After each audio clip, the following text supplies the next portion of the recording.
Bangladeshi chips কিনছি দুইটা, এগুলো কিন্তু বাংলাদেশ থেকে আসছে। এখানে কালাজাম আমি ইলেকট্রিক চুলা আমি প্রথম দেখেছি, আর চুলার পর একদম পরিষ্কার।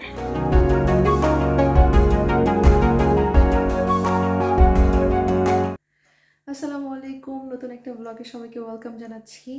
সকাল সকাল ঘুম থেকে উঠেই রেডি হয়ে পড়েছি, কারণ আজকে বাইরে যাওয়ার প্ল্যান আছে। আর যেদিন বাইরে যাওয়ার প্ল্যান করি সেদিন সকালে ঘুম থেকে উঠেই যদি রেডি না হয়ে যাই তাহলে বের হতে বেরোতে একদম বিকাল হয়ে যায়। যেহেতু ছোট একটা মেয়ে আছে, যাদের বেবি আছে, তারা নিশ্চয়ই জানেন যে আসলে কোথাও বের হওয়াটা কতটা চ্যালেঞ্জিং।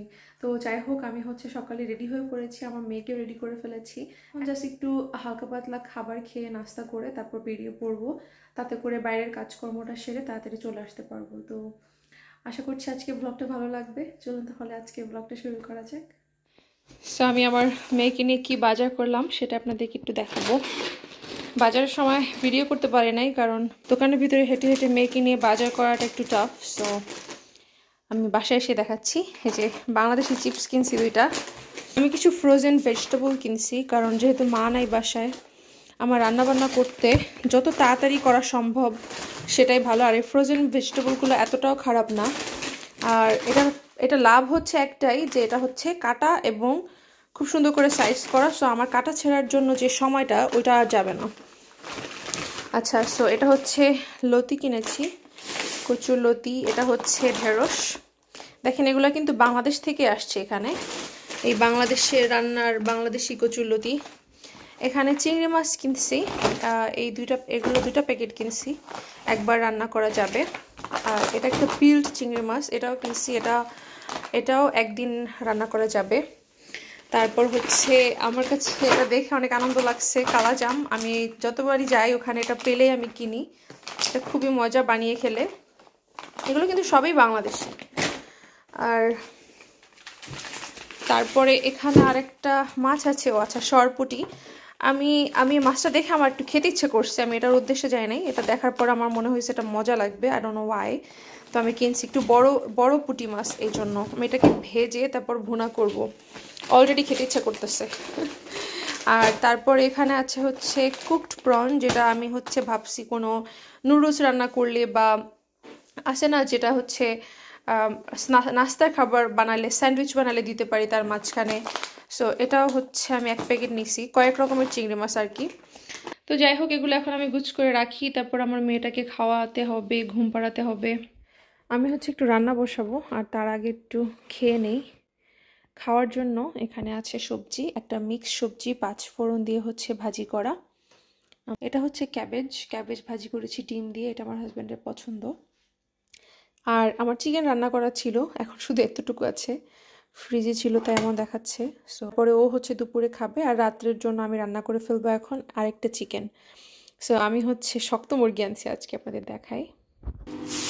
অ্যাকচুয়ালি যদি বেশি জিনিস লাগে গাড়ি দিয়ে আনতে হয় তাইলে ওকে যেতে বলি, আর না হলে ওকে বেশি একটা বিরক্ত করি না, যেহেতু আমি আর আমার মেয়ে থাকি বাসায়। সো আমি এখানে 3 ধরনের মাংস আনছি। এখানে কতগুলো ড্রামস্টিক আছে। এটা শক্ত মুরগি, এটা ব্রয়লার মুরগি যেরকম নরম থাকে ওরকম না, বাংলাদেশে যে পাকিস্তানি মুরগিগুলো আমরা খাই ওই টাইপের। স্কিন সহ আনছি, স্কিন সহ খেতে এটা অনেক মজা। একটু স্কিনটা একটু পরিষ্কার করতে হবে। আর এখানে একটা ব্রয়লারের মুরগিও নিছি, কারণ সবসময় যেটা ভাল লাগে তা না, আর ওইটাই বেশি পছন্দ করে যেহেতু নরম থাকে। অনেক মানুষ আছে পছন্দ করে না, আর অনেকে আছে ফ্যান থাকে। সো এই তো আমার মাংসের এই অবস্থা। আমি এগুলো রেখে দিব ফ্রিজে, শুধু আজকে আমি শক্ত মুরগিটা রান্না করব, কারণ আমার শক্ত মুরগিটা খেতে ইচ্ছে করছে। আমি এখন মুরগিটাকে একদম ভালো করে কষিয়ে রান্না করব। আমি কষানো পছন্দ করি, আলু দিয়েও পছন্দ করি। সো আমি আজকে কষানো মাংসই খাবো, তারপর যদি থাকে সেটার সাথে আমি আলু অ্যাড করে সেটাও খাবো।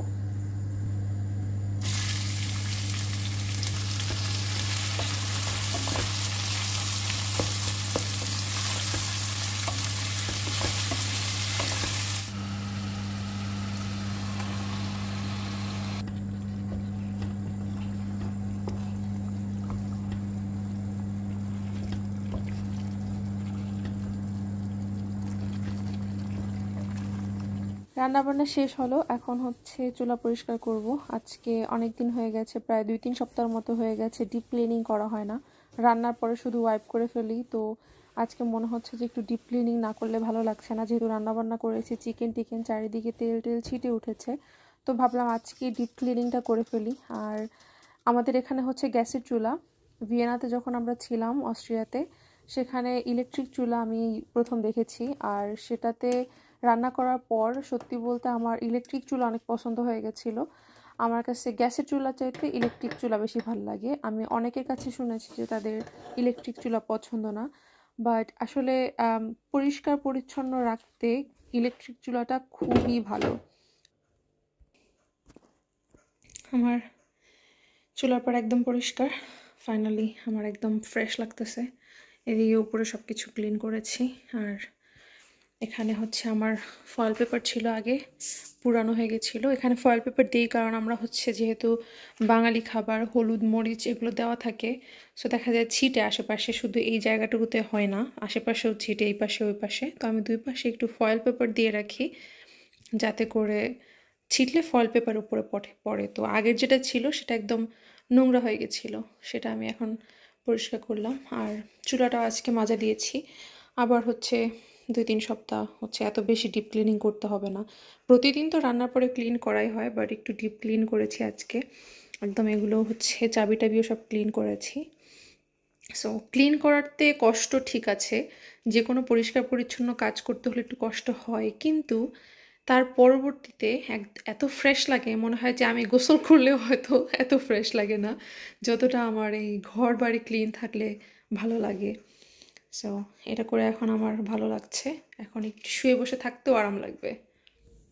বিকাল হয়ে গেছে, বেবিটা ঘুমাচ্ছে, আর এখন আমি ওর সাথে একটু ঘুমাবো।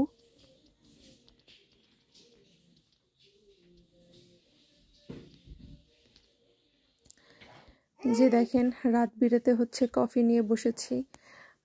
মেয়ে কখন ঘুমায় জানি না, তো ভাবলাম যে একটু এনার্জির জন্য একটু বেশি করে কফি খেয়ে নিই। আর দুজনেই হচ্ছে ভাবলাম যে ভাত খেতে ইচ্ছে করতেছে না, একটু টুকটাক কিছু খাই।